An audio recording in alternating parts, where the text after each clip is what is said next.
with is by setting the context and illustrating what CIOs and IT leaders, hiring managers are facing when it comes to finding and hiring technology talent right now.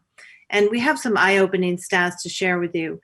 First of all, demand for emerging tech talent has surged 190% over the past 5 years. Secondly, companies take an average of 61 days to fill high-demand tech role.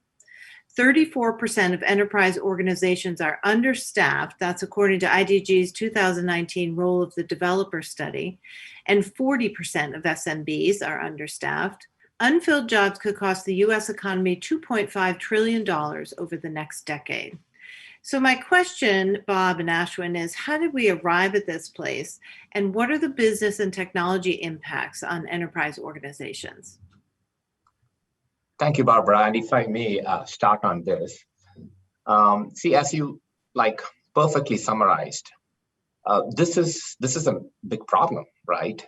And for us to understand what caused it and how we can avoid it, I think we need to take a few steps back and go to the root cause of the problem, right? So, if you think about US never had a self-sustaining talent ecosystem, right? So what I mean by that is you don't have an engine where qualified individuals can come to that engine. The engine transitions them into good programmers. And there are employers who can rely on this engine and hire them, right? We never had that, right? So because of that, US employers have always tried to find a solution just for their talent acquisition problem, right? So they have always tried to do that. But what the industry has faced, is facing now, and will also face in the future, is 4 problems, right? One is a talent acquisition problem. The second one is a talent transformation problem. The third one is a diversity problem. And finally, a retention problem. So just by trying to find a solution for the first one, which is talent acquisition, and completely ignoring the other 3 problems has led us here. And if we don't try to solve this collectively by trying to address all 4, this is going to be a significant big problem. And if you think about it, I would like to note the last one that you mentioned, $2.5 trillion the US economy will lose in the next 10 years. That's a lot, it's trillion, right? And employers will find a way to find people for it. And one of the easiest way and the practical way for them to do it is by offshoring. And we all know once a job is offshore, we lose that job for good, right? So we have consistently, that has happened. And I think this is the time that we have to take it very seriously, find a perfect solution that will address all these 4 problems, actually.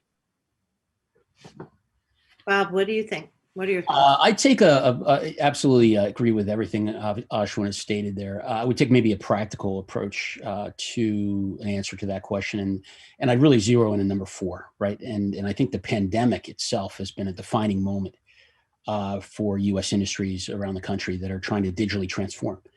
And the slow movers have a problem with talent acquisition, and that problem resonates to the top of the house in terms of the strategic advantage that they're trying to gain, their competitive advantage they're trying to gain, and the firm's overall objectives in terms of product lines, in terms of customer engagement.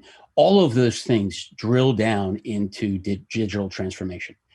And the lack of talent to perform that digital transformation is acute throughout the United States today. So what it requires is a disruptive innovation within the supply chain. And that's exactly what Ashwin and myself and our colleagues at Revature have been focused on. There is real economic impact for the slow movers, for the folks who do not digitally transform. They're left behind in the e-commerce driven economy that we live in today. Absolutely. I couldn't agree more.